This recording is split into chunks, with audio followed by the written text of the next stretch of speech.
बिस्मिल्लाहिर्रहमानिर्रहीम इय्याका नअबुदु व इय्याका नस्तईन। देखिए, आज का जो मेरा टॉपिक है वो ये है कि कौन कहता है कि जब क्रिएटिनिन लेवल बढ़ जाए या यूरिया बढ़ जाए तो ये कम नहीं होता। ये बिल्कुल गलत बात है कि जब आपके गुर्दे ख़राब होना शुरू हो जाए तो उसका हल सिर्फ डायलिसिस नहीं होता या ट्रांसप्लांट नहीं होता। आपके वो गुर्दे जो है वो बेहतर हो सकते हैं, रिकवरी उनकी हो सकती है, क्रिएटिनिन लेवल कम हो सकता है, यूरिया जो है वो कम हो सकता है, ईजीएफआर जो है वो बेहतर हो सकता है।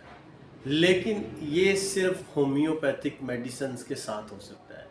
और होम्योपैथिक मेडिसिन्स भी वो जो इस बीमारी को जानता हो, जो इस बीमारी को अच्छे तरीके से होम्योपैथिक को जानता हो, तो वो ही जो है क्रिएटिनिन लेवल को कम भी कर सकता है और गुर्दों को बेहतर भी कर सकता है।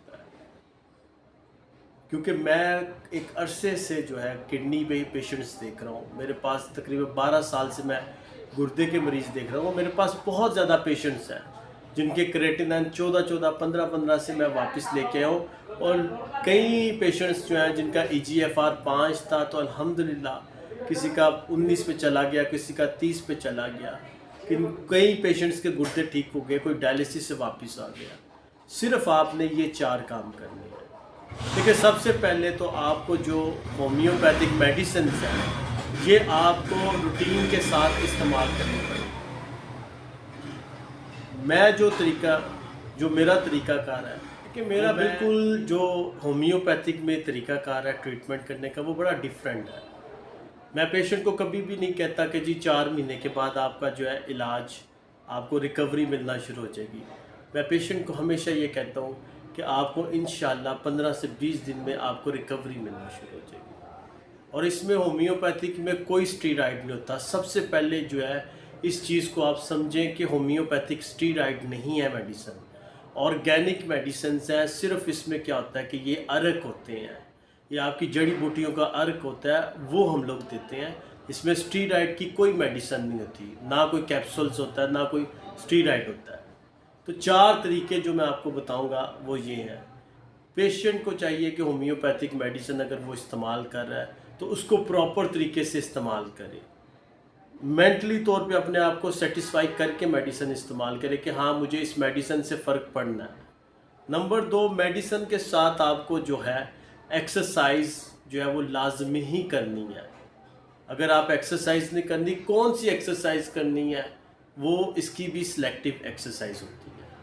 नंबर 3, आपका डाइट प्लान बड़ा अहम होता है कि आपने डाइट कौन सी लेनी है।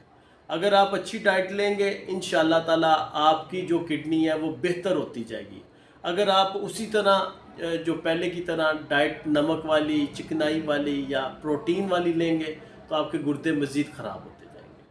और नंबर 4, स्ट्रेस नहीं लेनी। एंजाइटी, स्ट्रेस और डिप्रेशन, ये तीनों चीज़ें आपने नहीं लेनी। क्योंकि जब आप ये तीनों चीज़ें लेंगे तो आपका ब्लड प्रेशर हाई होगा, और ब्लड प्रेशर जब हाई होगा तो आपके गुर्दों के ऊपर असर पड़ेगा। अगर आप ये 4 चीज़ें करना शुरू कर देंगे तो इंशाल्लाह विद इन 1 मंथ के अंदर आपकी बेहतरी आना शुरू हो जाएगी। होम्योपैथिक मेडिसिन जो है ना ये बहुत इसमें सिलेक्टिव होती हैं मेडिसिन्स। ये बाज़ार से जो स्टोरों से मिलती है वो नहीं, इसके लिए प्रॉपर एक डॉक्टर होता है। अब मैं गुर्दों के पेशेंट्स देख रहा हूँ और मुझे पूरी उनकी हिस्ट्री लेनी पड़ती है, पूरी उनकी जो है रिपोर्ट्स देखनी पड़ती है, तब जाके होम्योपैथिक की मेडिसिन जो है वो डायग्नोस होती है। तो इसलिए होम्योपैथिक मेडिसिन के साथ क्रिएटिनिन लेवल कम होता है। होम्योपैथिक मेडिसिन के साथ गुर्दे बेहतर होते हैं। अगर आप स्टार्टिंग में ही अगर आपको कोई प्रॉब्लम शुरू हो गया गुर्दे का, आपको फौरी चाहिए कि स्टार्टिंग में ही होम्योपैथिक स्टार्ट कर लें। उससे ये होता है आपका कि गुर्दे आपके रिकवर भी हो जाते हैं और आपकी मेडिसिन बंद भी हो जाती है। तो ये जो है ना मेरा आज का जो अहम टॉपिक था वो यही था कि क्रिएटिनिन जो है वो कम होता है और वो होम्योपैथिक मेडिसिन के साथ ही कम होता है। बहुत शुक्रिया।